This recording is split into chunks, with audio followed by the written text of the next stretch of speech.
자, 안녕.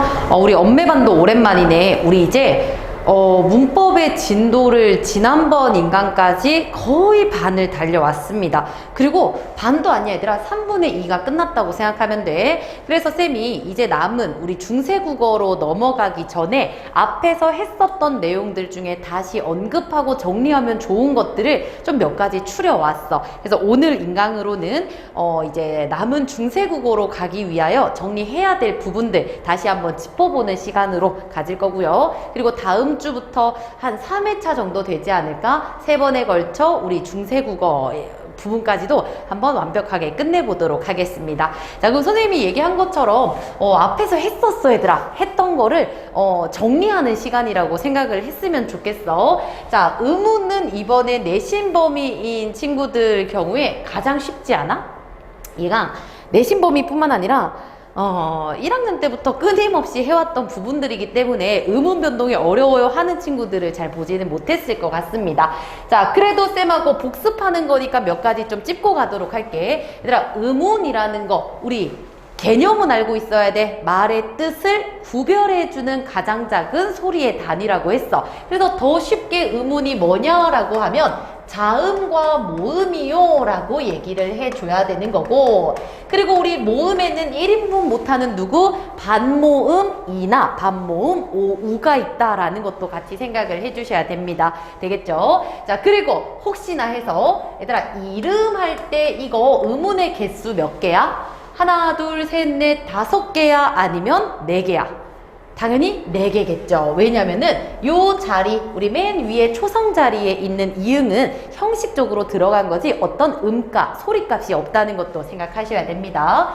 자, 그리고 최소 대립상이라는 걸 쌤이 가지고 왔는데 이것도 무슨 뜻인지 알 거야. 얘네들이 예를 들어서 말과 발처럼 단 하나의 이 소리 차이 때문에 뜻이 달라지는 거 있지. 얘네들을 최소 대립상이라고 한다고 했어. 그래서 여기서도 우리 기출은 되게 많이 나왔었지. 뭐 소리, 그 다음에 뭐 쉬리 했을 때 쌤 이거는 오고 이건 지금 2개 다른 거 아닌가요? 이것도 우리 최소 대립상일 수 있는 게 단모음 체계, 키위 제외해 금붕어 조화 이거 하나의 모음으로 보고 하나의 모음으로 보기 때문에 단 하나의 소리 차이인 것도 알 수 있지. 자, 그리고 소리하고 오리하고 이거 최소 대립상이다 아니다? 이거 최소 대립상 아니라고 해야 되지. 왜? 여기는 소리가 없잖아. 그러니 단 하나의 소리 차이다 라고 말할 수 있는 기준점이 사라져버려서 이거는 최소 대립상으로 보지 않는다고 했습니다. 어렵지 않지? 한 번 더 그냥 정리하는 거야. 자, 그리고 의문 변동도 전부 다 정리할 수는 없지만 자주 나오면서도 중요한 거 몇 가지만 추려보겠습니다. 다시 말해 국외음화. 얘들아, 국외음화는 콕 찌르면 바로 두두둑 튀어나와야 돼. 뭐가 튀어나와야 되냐면 일단 얘는 의문 변동 4가지 중에서 어떤 범주에 들어가? 교체, 축약, 탈락, 첨가. 당연히 교체에 들어간다는 거 알아야 하고, 조금 더 심화해서 물어볼까? 국외음화는 좋은 방법이 바뀝니까? 좋은 위치가 바뀝니까? 얘는 둘 다 바뀐다고 봐야 돼. 자, 왜 그런지 보자. 자, 국외음화는 우리가 외워야 하는 공식이 있는데 드와 트가 누구를 만나서 이나 반모음 이를 만나서 즈나 츠가 되는 거야. 그러면은 쌤이 방금 얘기했던 그 방식대로 좀 설명을 해보면, 자, 드트가 드츠로 변합니다. 그럼 좋은 방법 어떻게 바뀌는지 한번 보자고. 드트 이거 어떻게 나는 소리야? 막았다가 터뜨려. 파열음이었던 애들이 즈츠 터뜨리기는 하는데 갈면서 마찰을 일으키며 터뜨리니 마찰음으로 방법이 바뀌었고요. 그리고 드드드 어디서 소리나? 우리 여기 잇몸 여기 뒤에 치는 거 맞지? 그 이빨 뒤에. 그래서 치조음인데 얘는 어떻게? 즈 어디서 가라? 우리 여기 센 입창, 입천장. 다시 말해 국외음이지. 그렇지. 그래서 위치도, 발음되는 위치도 달라지기 때문에 좋은 위치와 방법이 모두 바뀝니다 라고 대답할 수 있다고 했어. 자, 그리고 하나 더. 국외음화에서 가장 중요한 게 얘네들이잖아. 이나 반모음 이.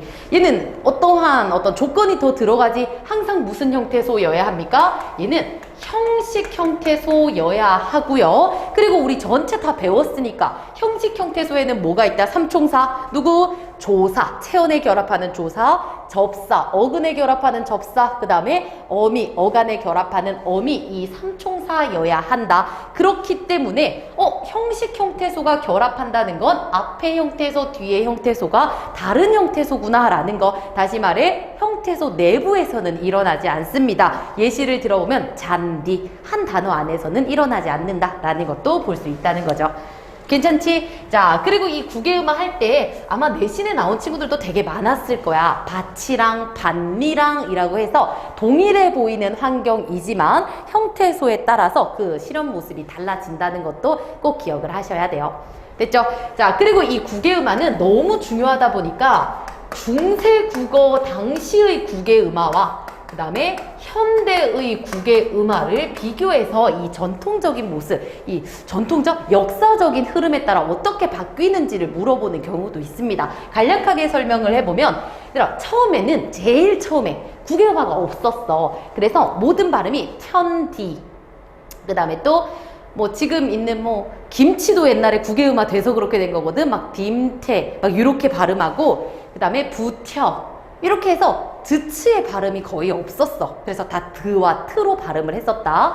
자, 그러다가 뭔가 이제 발음의 이 위치가 달라지기 시작하면서 드나 트가 모든 환경에 이나 반모음 이에서 전부 다 바뀌어버리는 거야. 그래서 우리 부텨라고 했던 거 지금은 형태소 내부니까 건들면 안 되는 거 맞지? 근데 옛날에는 어떤 환경에 있던 드트는 전부 다 이나 반모음 이 앞에서 싹 다 바뀌어버리는 거야.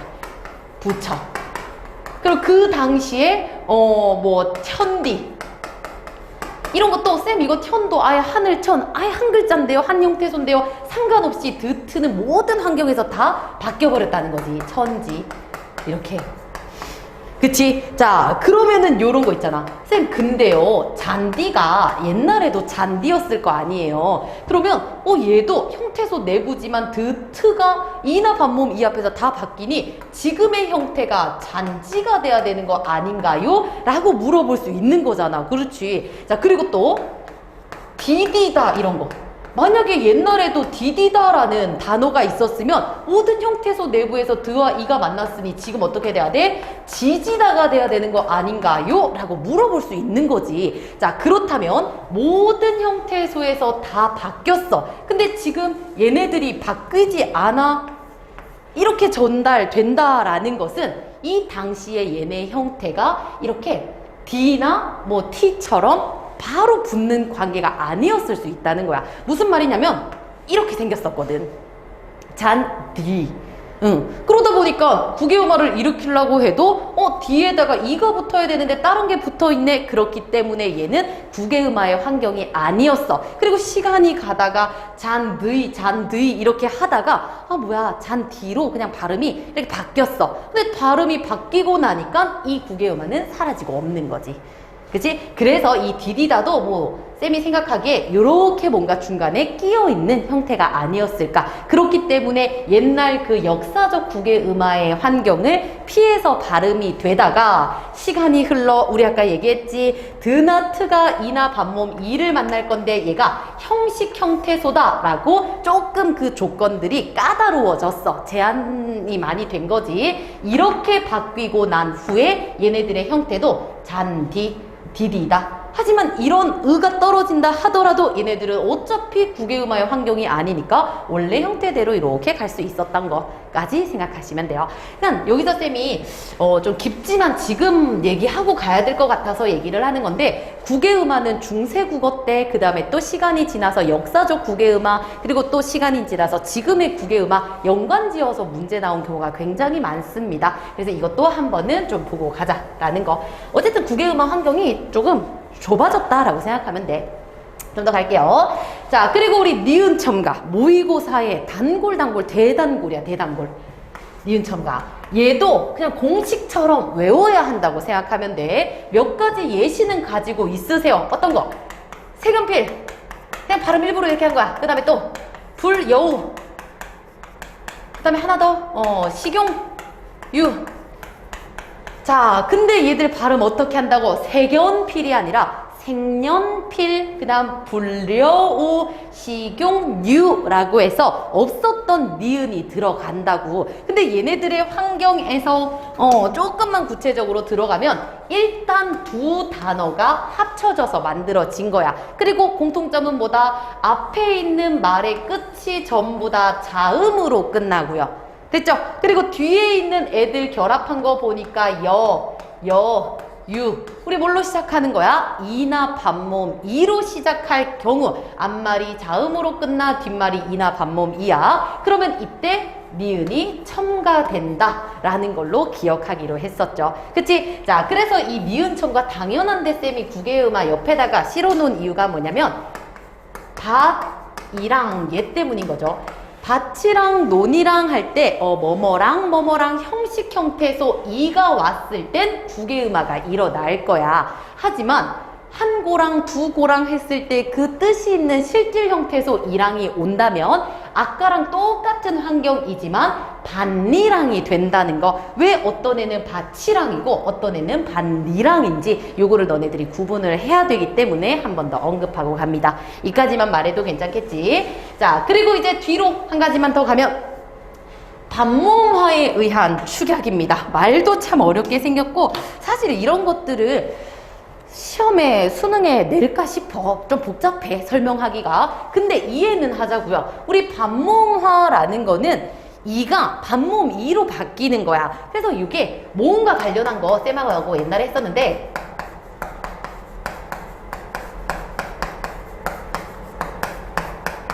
모음과 관련된 음운 변동은 사실 이거를 좀 기억을 하라고 했어. 얘들아, 모음하고 모음이 만나는 상황 맞지? 피, 모음이 두 번 만나게 되면은 의도적으로 중간에 끊어줘야 되기 때문에 피, 처럼 뭔가 힘이 들어가. 그래서 힘을 좀 편하게 발음하고 싶다라는 거에서 여러 가지 모습, 발음 형태가 나오게 되는데 이때 첫 번째, 피어 라고 아까는 피어였는데 피여라고 뭔가 얹어졌지. 뭐가 들어간 거야? 이어 반모음 이가 들어간 경우도 조금 편하게 발음할 수 있대. 자, 그리고 지금은 우리 반모음 첨가를 얘기하는 게 아니기 때문에 이 뒤에 있는 걸 볼게요. 자, 그러면 얘를 조금 더 편하게 하는 거, 반모음을 넣지 않고 편하게 하는 방법을 보면은 피어를 줄였네. 그러니까 축약인 거야. 축약. 두 개를 하나로 줄였네. 근데 그 과정을 살펴보니까 자, 피읍 그대로 있습니다. 피읍 그대로 있어요. 그치? 그리고 우리 여는 뭐 더하기 뭐라고? 반모음 이 더하기 어잖아. 그치? 그러면 어도 그대로 있어요. 됐지? 자, 근데 우리 여기에 있는 짝대기 이가 뭘로 바뀌었어? 반모음 이로 바뀌면서 축약이 일어났다는 거야. 그럼 쌤 이게 축약이라는 거예요? 아니면 교체라는 거예요? 그래서 과정상 안으로 들어가 보면은 반모음화가 일어났어. 그리고 그 결과로 축약이 되었다. 그래서 과정과 결과로 나누어서 보면 좋겠다는 거. 그치? 그리고 이거를 가지고 온 이유 중에 하나가 반모음을 조금 대충 보지 마세요. 반모음이라는 거 그 개념 하나가 흔들려서 조금 문제가 될 수 있으니까. 그래서 음은 요 정도까지만 정리를 하겠습니다. 넘어가도 괜찮겠지? 자, 그리고 얘들아 잠깐만 쌤이 구도 좀 확인을 할게. 좋습니다. 자, 그러면 두 번째, 우리 음은보다 조금 더 큰 단위였지. 형태소 개념이 뭐였어? 말의 뜻을 가지는 우리 소리의 가장 작은 단위라고 생각을 해주시면 돼요. 자, 그럼 형태소는 뭐 실질도 있고 형식도 있고 그 다음에 무슨 자립 형태소, 의존 형태소도 있지만 쌤은 더욱 중요한 거 아까 얘기했던 것 중에 형식 형태소 3총사를 가지고 왔어요. 그치?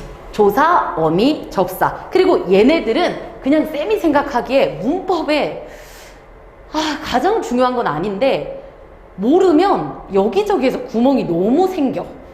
그래서 얘들은 좀 그 바람 빠지지 않게 하기 위해서 꼭 알아야 되는 애들. 가장 중요한 건 아닌데 모르면 큰일 나는 애들입니다. 그래서 얘네들 따로 좀 정리를 해줬으면 좋겠어. 자, 쓰임새를 나눠보도록 할게. 가장 쉬운 거부터 가볼까 얘들아? 체언 플러스 조사, 체언 플러스 조사 이렇게 기억하라고 했잖아. 그지? 자, 체언이라는 것은 우리 뭐 말을 할 때 주어 자리, 목적어 자리, 서술어 자리, 부사어 자리 어디든 올 수 있고, 그 다음에 체언, 우리 주격 조사와 목적격 조사 이런 격조사와도 결합할 수 있는 몸이 되는 그럼 명사, 대명사, 수사 같은 애들이라고 했어요. 그리고 이 체언에 붙어서 얘네들의 자격을 부여하거나 혹은 자기가 가진 뜻을 주거나 하는 애들을 우리는 조사라고 했습니다. 됐죠? 그럼 조사는 단어, 우리 명사 같은 데만 결합하느냐? 그거는 아니었죠.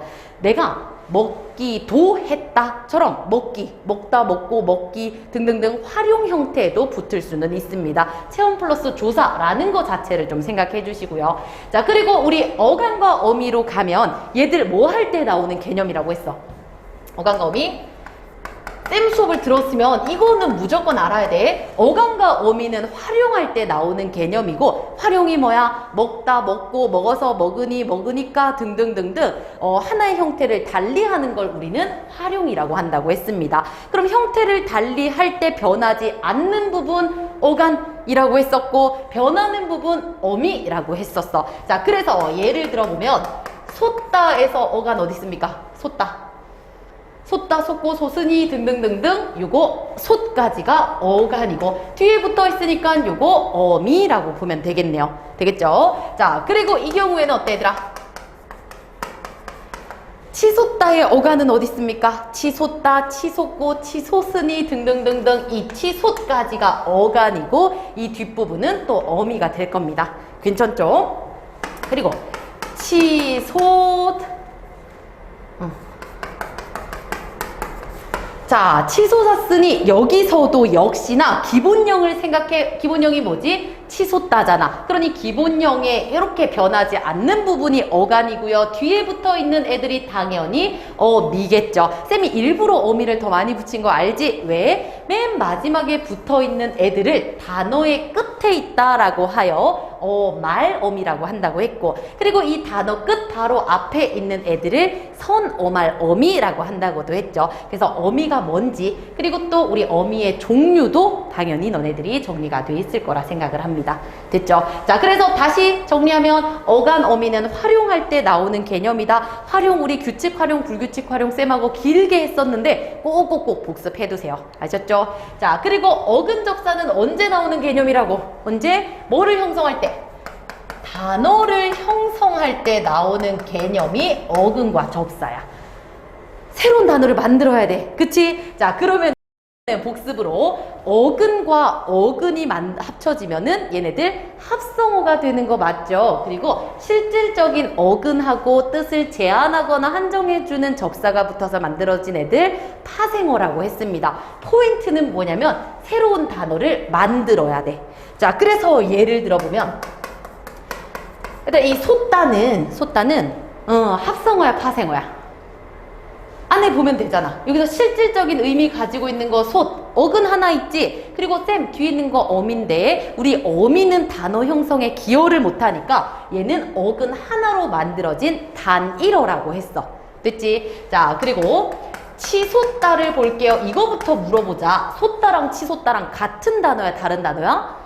다른 단어입니다. 왜? 사전에 다르게 올라가 있잖아. 자, 그러면은 이 안에 있는 내용들을 보면 솟은 우리 아까 얘기한 것처럼 얘 근입니다. 어떤 실질적인 뜻이 있는 애. 근데 치라는 건 위로 뚫을 뜻이라는 그런 느낌을 주는 애죠. 자, 그러면 얘 쌤 위로 뚫을 뜻이라는 뜻이 있기 때문에 얘도 어근이라고 하면 안 돼. 왜? 뭔가 위로 올라간다고 해서 우리가 치다라고 독립적으로 치다라고 말을 하지 않는다고 했잖아. 그치? 그래서 치솟다 할 때는 그 느낌을 주는 얘를 접사라고 한다고 했습니다. 그럼 치솟다는 이 접사 어근이 결합돼서 만들어진 새로운 하나의 단어다라고 가야 된다는 거지. 됐죠? 자, 그러면은 이거를 이제 헷갈리게 한번 해볼게. 얘들아, 치솟다에서 그는 어디라고? 솟입니다. 단어 형성을 생각해야 되니까. 그러면은 우리 치솟다에서 가는 어딥니까? 치솟입니다. 왜? 하나의 단어 치솟다에서 치솟다, 치솟고, 치솟으니라고 활용하는 요 부분이니까. 괜찮죠? 나눌 수 있어야 돼요. 자, 그리고 나서 우리 문법 요소에서도 나왔던 것 중에 먹다 하고 먹히다 하고 같은 단어야, 다른 단어야? 대답할 수 있어야 돼. 같은 단어, 다른 단어? 무조건 다른 단어라고 봐야지. 왜? 우리 이 희가 뭐였어? 이희리기 혹은 이희리기 우구추 얘네들을 접사가 붙어서 만들어진 애니까 파생적 피동, 파생적 사동 이런 얘기 했잖아. 그러니 새로운 단어를 만들어주는 의미를 가지고 있기 때문에 얘네들은 먹다 먹히다 달라요. 아셨죠? 처음에 기본형은 뭔가 비슷하게 생겼더라도 사전에 올라가 있습니다. 이렇게 꼭꼭꼭 나눠서 생각할 수 있어야 돼. 그럼 먹히다에서 어간은 어딨어? 먹히다, 먹히고, 먹히니 기본형에서 변하지 않는 거 먹히까지니까 어간과 어근 또 나눠줄 수 있겠죠. 되겠죠? 자, 그래서 어간, 어미, 어근, 접사 한 번 더 꼭꼭꼭꼭 너네들이 정리를 해야 하기 때문에 이것도 언급하고 가겠습니다. 자, 뒤로 넘어가면 우리 단어입니다. 여기서 고생을 꽤 많이 했던 것 같은데 단어는 사전에 올라가면 단어야. 그래서 자립성을 가진 말들을 보통 단어라고 하는데 예외, 별표 치고 기억해야 되지. 자립성이 없지만 조사는 단어로 본다고 했어요. 이, 가, 깨서, 에서 이런 것들은 단어입니다. 쌤 단어는 자립성이 있는 애들 예외로 조사도 포함한다는 거야. 자, 여러 가지 단어들이 있습니다. 심지어 들어가면은 품사 얘기도 하잖아. 그치? 품사. 품사가 어디 갔어? 품사가 없네. 자, 품사를, 다 여러 가지 단어들을, 묶어놓은 갈래를 우리는 품사라고 하는데, 이 품사를 쌤이 빼버렸네? 이거보다 쌤이 먼저 하고 싶은 얘기가 있거든? 그래서 깨끗한 데다가, 여기 옆에다가 쌤이 품사에 대해서 딱 이것만 좀 다룰게요. 품사. 얘들아, 품사는 그 구품사라고 해서 뭐 명사, 대명사, 수사 너네들이 나눌 수 있을 거라고 생각을 해. 그 중에서도 관형사, 관형사는 체언을 수식하는 단어, 부사, 용언이나 문장을 수식하는 단어 이런 것들은 너네들이 정리가 됐을 거야. 그래서 품사에서 쌤이 꼭 다루고 싶었던 것 중에 하나가 일단 첫 번째, 동사와 형용사는 용언이죠. 서술어의 기능을 할 수 있는 애들, 활용하는 애들, 뭐 우리 이거 품사 막 만들 때 뭐 형태 변화하느냐, 불변어, 가변어 나누고, 그리고 어떤 기능을 하느냐, 서술의 기능을 한다, 그런 애들을 우리 활용하는 용언이라고 한다 하면서 여기까지 왔어. 그리고 이 의미도 그 대상의 동작이나 움직임 이런 것들을 나타내면 동사, 그 다음 성질과 상태 등을 나타내면 형용사라고 했어. 자, 근데 우리 모의고사나 시험에서 심심찮게 나오는 게 뭐냐면 동사나 형용사를 구별하라는 애들이 있는 거야. 왜냐면 단어를 딱 들었을 때 느낌상 이거 같은데? 라고 하지만 알고 보니 이게 동사였다고 하는 경우가 있다는 거지. 자, 예를 들어 이거 있잖아. 내가 차갑다 말고, 차갑다는 확실히 성질을 드러내는 거니까. 근데 사람이 이 운동장에 가득 차다.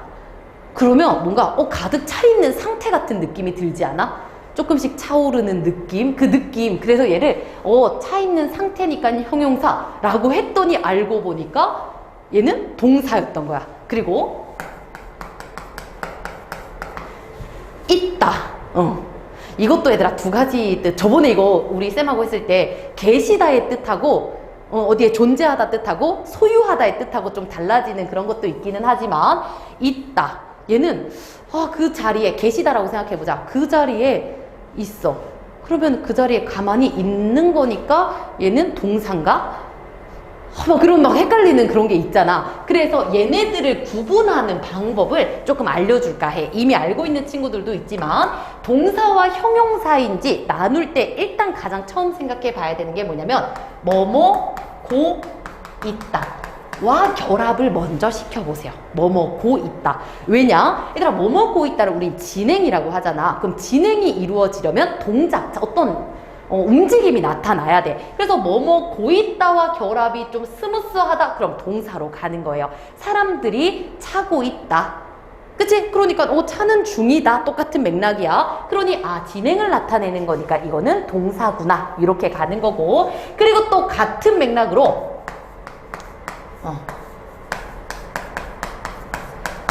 뭐뭐 하자, 뭐뭐 해라처럼 명령과 청유를 나타내는 것도 동작에서만 결합할 수 있는 거기 때문에 그냥 얘도 한번 결합을 시켜보면 됩니다. 근데 나는 이거 그냥 이렇게 하라고 이론이나 개론서에선 나와 있지만 나는 고 있다. 이게 훨씬 더 좀 직관적으로 알 수 있는 거라고 생각해. 자, 그리고 또 어떤 경우가 있냐면 마찬가지로 뭐뭐 하는 이라고 해가지고 얘들아 얘도 우리가 배웠던 거 우리 너무 잘했네. 우리 배웠던 것 중에 시제할 때 많이 했었거든. 시제 과거 시제, 현재 시제, 미래 시제 할 때 은는 을던 그 다음에 현어말 어미 는었겟 이런 거 하면서 동사일 때는 누가 붙고 그 다음 형용사일 때 누가 붙고 이런 얘기 했었잖아. 근데 니은이 들어가는 는 얘네들 있지. 얘네들은 무조건 우리는 현재로만 배웠지만 이 동사와 결합해요. 이 는이라는 게 조금 그냥 쌤이 지식자랑 살짝만 해보면 우리 그 중세 국어 때 동작을 드러내는 것들을 보통 이렇게 넣긴 했는데 자 근데 어쨌든 얘들아 뭐뭐는 이 결합되거나 쌤은 그냥 뭐뭐 하고 있다 뭐뭐는 중이다 이거 는 중이다도 그렇지 이렇게 이어지게 되면 동사와 형용사를 구분하기가 편했다라는 거 생각해줘. 근데 이렇게 하고도 좀 와닿지 않는 것들이 있지. 그런 건 따로 암기, 별도로 암기를 해주시는 게 좋습니다. 되겠죠? 자, 그리고 두 번째로 쌤이 얘기하고 싶었던 게 뭐냐면 아까 체온을 수식하는 관형사 있지, 관형사. 얘랑 문장의 범위로 넘어가지만 관형어 이거 쌤 엄청 열내면서 수업을 했었던 것 같은데 관형사, 관형어 얘네들도 분리할 수는 있어야 된다고 했습니다. 일단 끝나는 말 자체가 뭐뭐 사니까 품사야. 그럼 품사는 얘들아 언제 쓰는 거라고? 단어를 분류할 때 쓰는 거니까 범위가 조그마해요. 사전에 올라가 있는 이 단어가 품사가 관형사인지를 봐야 되는 거. 근데 우리 관형어라는 건 문장의 단위였습니다. 그렇기 때문에 관형사보다 훨씬 큰 범주라는 것도 생각을 해야 돼요. 됐죠? 그러니까 이 말이야. 관형사는 그 딱 하나의 단어를 보는 거기 때문에 이 단어의 품사는 이거 다 사전 옆에 막 써 있어. 근데 이 관형어는 품사를 따지려고 하니까 하나로 정해진 게 아니라 관형사라는 품사일 수도 있고 여러 개가 해서 만들어진 걸 수도 있고 범위가 크기 때문에 관형어를 보고 무조건 관형사다라고 말할 수는 없어요. 하지만 반대로 관형사는 무조건 관형어입니다. 왜 그런지 쌤이랑 저번에 수업했던 거 살짝만 보여줄게. 우리 옷 체온이지? 수식해보자고. 어떻게? 옷은 옷인데 인형 옷이고 옷은 옷인데 나의 옷이고 옷은 옷인데 예쁜 옷이고 옷은 옷인데 새 옷이다. 이처럼 옷이라는 체온을 꾸며주는 이 모든 애들이 관형어야. 따지지 말고 그냥 체온을 꾸며줘. 관형어야. 자 그럼 이제 따져보자고. 어떻게? 자 뜯어보니까 새라는 애 그 자체로 이 단어가 꾸며주니까 얘는 품사가 관형사입니다. 됐죠? 빠르게 갈게요. 그리고 예쁜, 얘 사전 보니까 예쁜으로 올라가 있는 거 아니지? 어떻게 올라가 있어? 예쁘다라는 기본형으로 올라가 있는데 그냥 수식할 때 예쁘다, 예쁘고, 예쁜처럼 활용형으로 바뀌는 것 뿐인 거지. 그리고 이것도 우리 배웠잖아. 은는을던이 붙었네. 그렇기 때문에 은는을던 붙으면 무조건 관형절로 안긴 문장이라고 얘기했으니 어쨌든 다시 돌아가면 예쁜 옷이라는 건 옷을 꾸며주기 때문에 관형어야. 근데 뜯어보니까 예쁘다라는 형용사에 니은이라는 형용사 어간에 어미가 붙었네. 그래서 이 어미를 관형사형 어미 은는 을던 중에 은이라고 얘기한다는 거. 그리고 관형사형 어미가 붙었으니 얘는 관형절이라는 거까지도 이렇게 갈 수 있다고요. 됐죠? 자 그리고 나의 옷 요것도 얘들아 분석해보면 나가 뭐야? 명사 대명사. 의가 뭐야? 체온에 붙었네. 조사. 이 체온에 조사가 붙어서 얘를 뭘로 만들어줬어? 관형어로 만들어줬으니 이 조사의 이름이 뭐야? 관형격 조사. 됐지? 쉽지? 그리고 이제 인형옷 이래. 그러면 쌤 인형 이거 사전에 명사로 올라가 있는데요. 명사도 관형어가 될 수 있구나. 이렇게까지 정리했다는 거. 너무 중요해서 그때도 열내면서 했는데 지금도 열내면서 하고 있네. 자 그래서 품사까지도 너네들이 잘 기억을 하셔야 됩니다.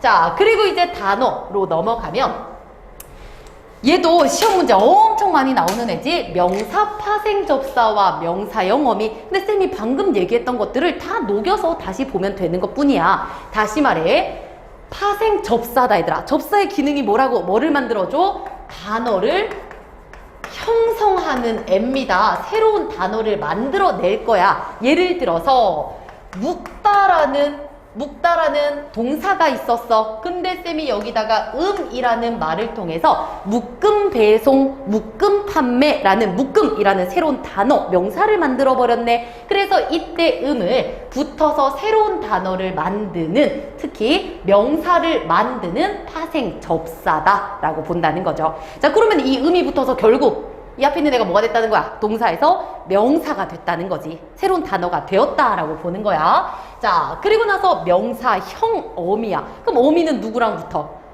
간이랑 붙어야 되는 거지. 그래서 예를 들면 뭐가 있을까? 똑같이 가볼까? 그 쓰레기 봉투를 묶음이 그 더러운 방지에 최선이었다 라는 문장이 있다고 했을 때 이 묵다에다가 묵고 묵으니 묶음이라고 해서 음을 붙였어.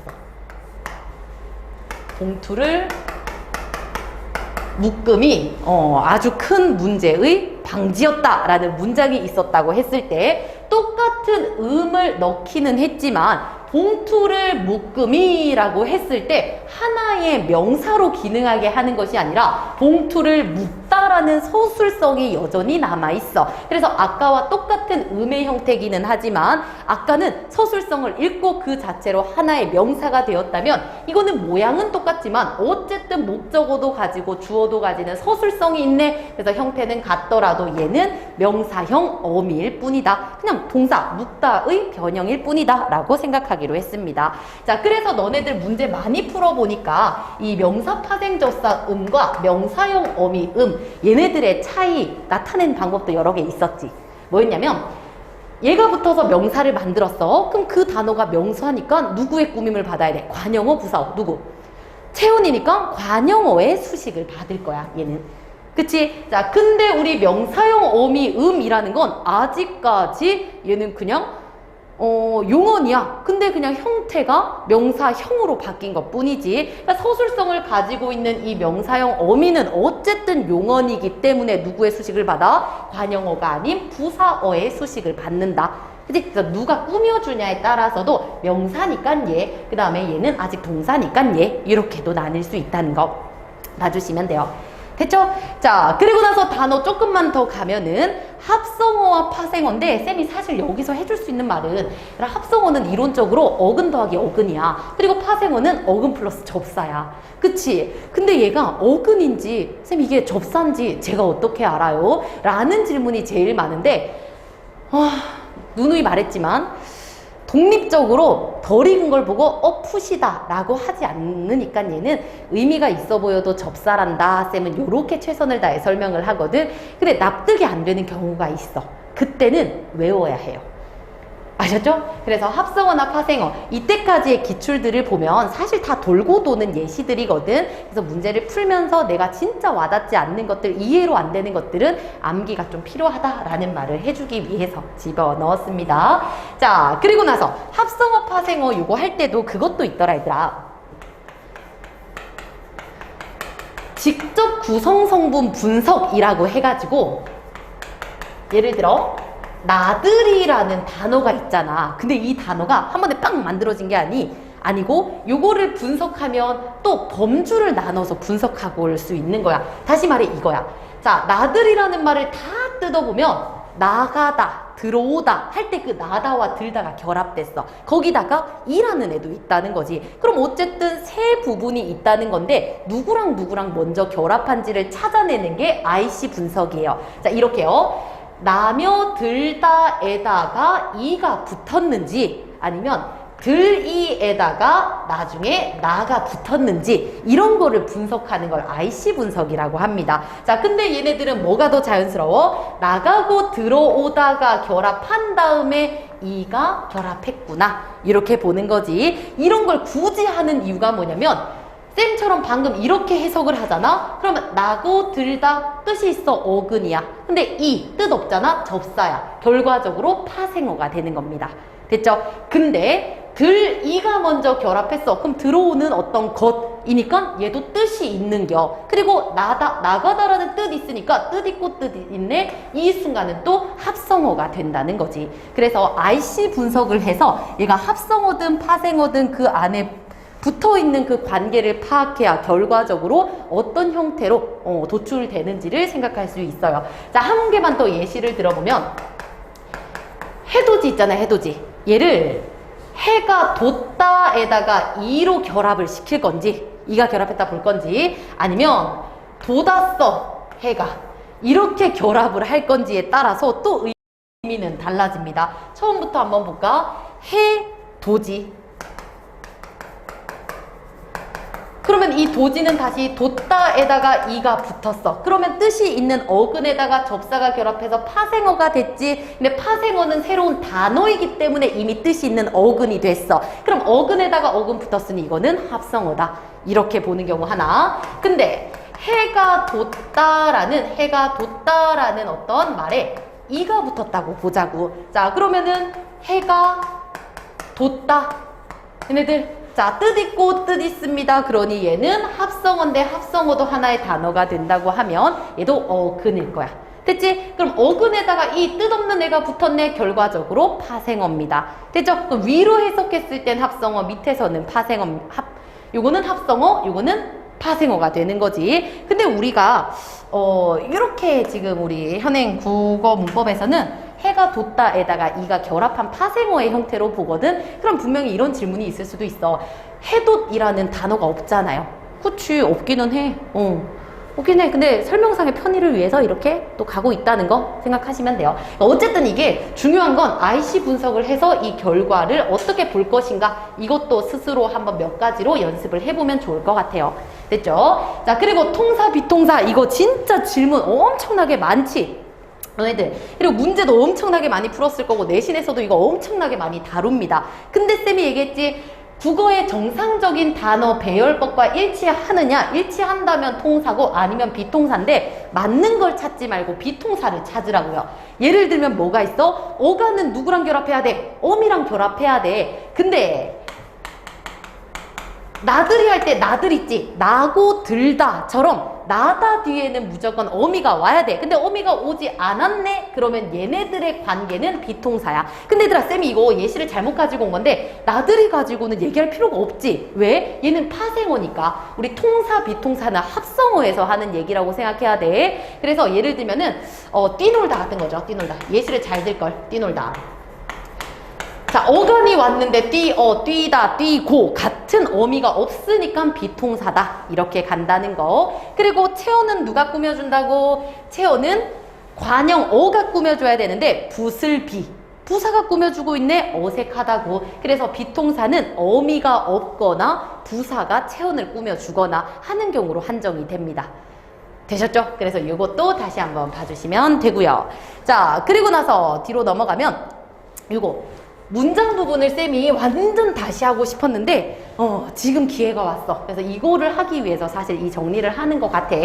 자, 문장으로 가게 되면은 주어와 서술어가 결합한 걸 우리는 문장이라고 한다고 했어. 주어와 서술어가 결합한 거. 그래서 쌤의 문법 접근 방식을 보면 서술어를 항상 먼저 찾았다는 걸 기억을 해주세요.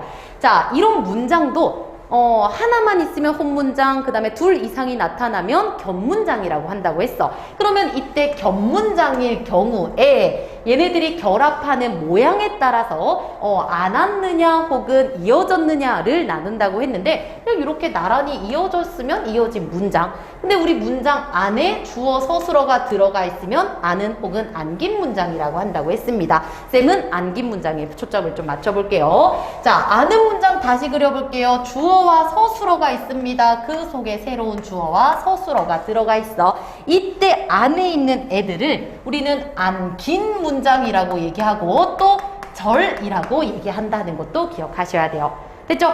자, 명사절부터 가겠습니다. 얘들아, 개념 접근하는 걸 잘 보세요. 주어와 서술어가 만나서 명사처럼 기능할 때 명사절이라고 해요. 명사처럼 기능할 때. 그럼 명사처럼 기능하는 주어 서술어가 뭐냐? 얘는 조사와 결합해야 돼요. 왜 그런지 생각해? 얘들아, 이 서술어는 용언이잖아. 동사가 왜 조사랑 결합을 해? 못하니까 할 수 있게 만들어주는 것이 명사절인 거야. 아셨죠? 그러면 조사와 결합할 수 있게끔 서술어 끝에 붙는 이 어미를 우리는 명사형 어미라고 하고 음과 기가 있다는 거 생각하셔야 돼요. 자, 그래서 그냥 음기가 보이면 어떤 서술어에서 음기가 보이면 이것도 조심해야 돼. 우리 아까 명사 파생접사 말고 명사형 어미 음기가 보이면 이거 명사 절로 안긴 문장이다 라고 접근을 해도 되고요. 쌤은 그냥 서술어를 찾고 음기네 이거 이렇게 가는구나 이따가 보여줄게. 그래서 쌤은 요 서술어 찾는 연습을 먼저 하고 난 뒤에 음기를 파악했으면 좋겠어요. 하지만 얘들아 개념을 먼저 정리하자고. 주어 서술어 만나서 우리 체온처럼 조사와 결합할 수 있게 하는 애가 명사절 음기. 요거 꼭 기억. 자, 두 번째로 가겠습니다. 관형절은 뭐냐면 너무 중요하지. 주어와 서술어가 만나서 뭐의 역할? 관형어의 역할을 하게 하는데 관형어의 역할이 뭔데? 누구 수식해? 체온을 수식하게 하는 그 주어와 동사다라고 생각을 해달라고 했습니다. 자, 근데 이 관형절도 두 개 있었던 거 기억나 얘들아? 관계 관형절이라는 것과 동격 관형절이라는 게 있었는데 얘를 어휘적으로 이걸 나누지는 않아도 되는데 뜻은 알기는 해야 돼요. 자, 먼저 관계 관형절이라는 건 수식을 받는 체온이 원래 이 문장 안에 있었던 거야. 그러니까 여기 이런 거지. 예를 가지고 올게. 어제 먹던 빵을 버렸다. 자, 봐봐. 버렸어. 누군가가 빵을. 그러면 큰 문장은 해결이 됐지. 근데 보니까 먹었어. 누가 어제 뭐를? 빵을. 자, 그러면 수식을 받고 있는 이 빵이 안겨있는 문장 속에도 있어. 그렇기 때문에 어제 먹던 빵을 어제 빵을 먹던 빵을 버렸다. 똑같이 중복이 되기 때문에 안에 있던 것을 생략했을 때 이를 관계 관형절이라고 해요. 이 수식받는 애가 이 안에 들어가 있어서 또 나오네. 생략한 것을 관계 관형절이요. 됐죠? 생략 관계 관형절이요. 근데 동격 관형절은 뭐냐면 어제 그가 빵을 먹은 사실이 드러났다. 뭐 별것도 아닌데 드러나지만 자, 이처럼 어제 그가 빵을 먹은 이라는 말이 사실을 꾸며주고 있지. 그러니까 체온을 꾸며주는 주어 서술어의 문장이야. 근데 이 안에 어제 그가 빵을 먹었다. 끝. 얘는 생략된 게 없네. 그래서 동격 관형절. 그래서 생략의 여부에 따라서 나눌 수 있어야 한다는 것도 생각해 주셔야 돼요. 됐죠? 자, 그러면은 관형절은 주어 서술어가 만나서 체온을 꾸며주는 애인데 이때 관형절의 표지는 는, 을, 던 이었다는 거. 얘는 기. 자, 그리고 좀 더 부사절부터는 너무 쉽지. 어떻게? 주어 서술어가 만나서 누구를 수식해? 용언이나 문장을 수식하는 부사어의 기능을 할 때 부사절이라고 한다고 했습니다. 그래서 이제부터는 좀 빠르게 이게 도록 아서와 같은 부사형 어미가 나와. 그러면 얘는 부사절이다. 됐나요? 자, 근데 서술절 같은 경우에는 표지가 없어서 쌤이 어떻게 설명했어? SSV의 구조라고 했습니다. 코끼리는 코가 길다. 길어. 뭐가? 코가. 누구의? 코끼리가 이렇게 가는 거지. 그래서 여기서 조심해야 되는 게 뭐냐면 그는 선생님이 되었다. 그럼 이거 문득 보면은 SSV네 하면 안 된다고 했지. 왜? SSV라고 하기에는 되다 아니다라는 서술어가 오면 얘를 뭐라고 해? 주어가 아니라 보어라고 한다고 했기 때문에 이 서술절은 보어만 조심해주면 됩니다. 그래서 서술절에는 표지 없이 SSV 구조라는 거 생각했으면 됐고요. 자, 그리고 인용절은 그때도 얘기했지만 라고 혹은 고가 붙어서 다른 사람의 말을 따오면 된다고 했어. 자, 그러면 이제 예시로서 쌤이랑 한번 정리해볼게. 거의 다 왔어. 자, 보시면요. 내일은 따뜻하지만 비가 온다는 예보를 했다. 얘들아, 어떻게 하라고? 예보를 했어. 누군가가. 그치? 근데 어떤 예보야? 어떤 예보냐면 비가 온대.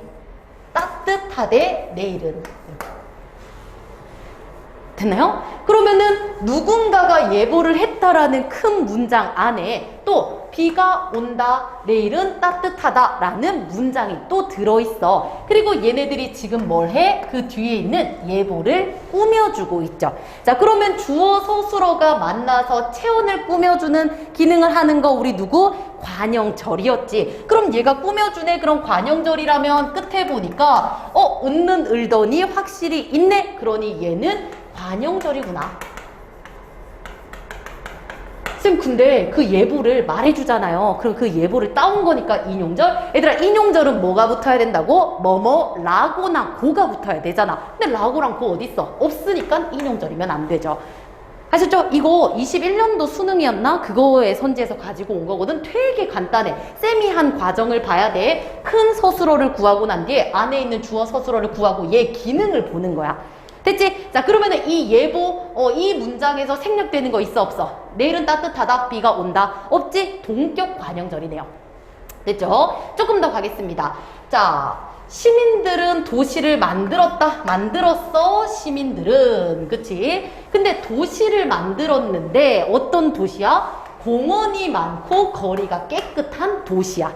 그러면 일단 도시를 수식하고 있기 때문에 관형어의 기능을 하네. 안에 봅시다. 깨끗하다, 거리가 많다, 공원이. 그럼 주어 서술어들이 나와 있으니까 절이 맞고요. 그리고 꾸며준다 했는데 관형절이라고 했지. 마지막 우리 핵심 은는 을던 중에 이렇게 한이 나오고 있네. 그러니까 얘는 관형절. 됐나요? 자, 그러면 이거 생략됐는지 한번 보자, 얘들아. 자, 안에 거 보면 공원이 많고 거리가 깨끗하다. 뭐가?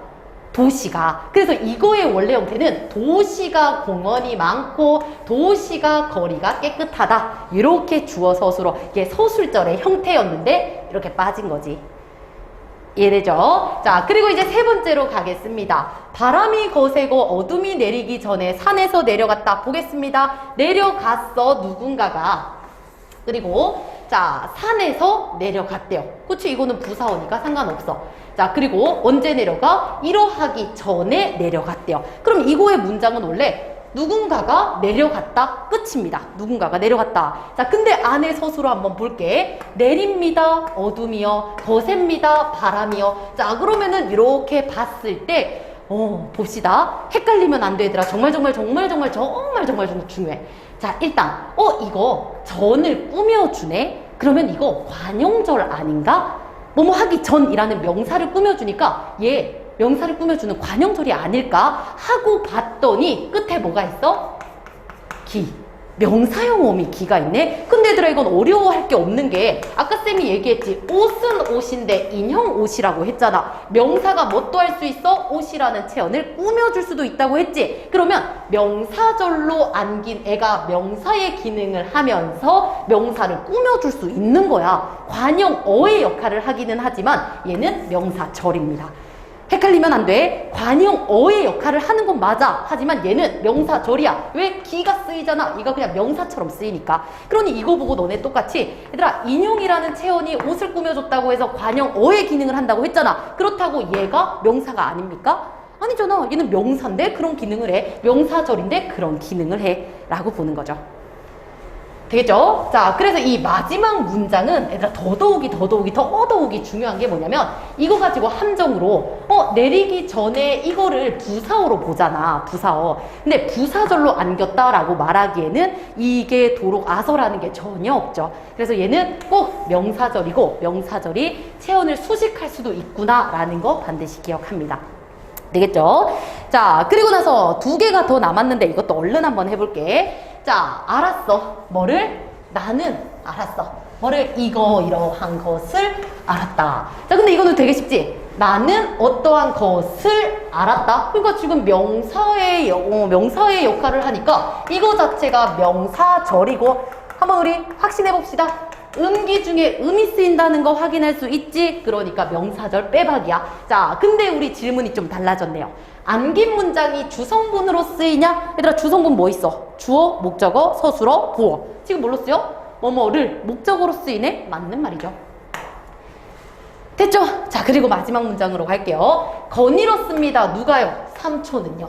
자, 그리고 어디를 거닐었냐면 들판을 거닐었대요. 근데 들판은 들판인데 이러한 들판이래요. 자, 그럼 안에도 볼게요. 지적입니다. 새가요. 핍니다. 꽃이요. 그럼 주어 서술어 있으니까 안긴 문장 맞아. 그리고 이 들판을 꾸며주는 거 맞지? 그리고 우리 꾸며주니까 관용절인가 생각해 봤더니 은는 을던에 여기 는이 나와 있어.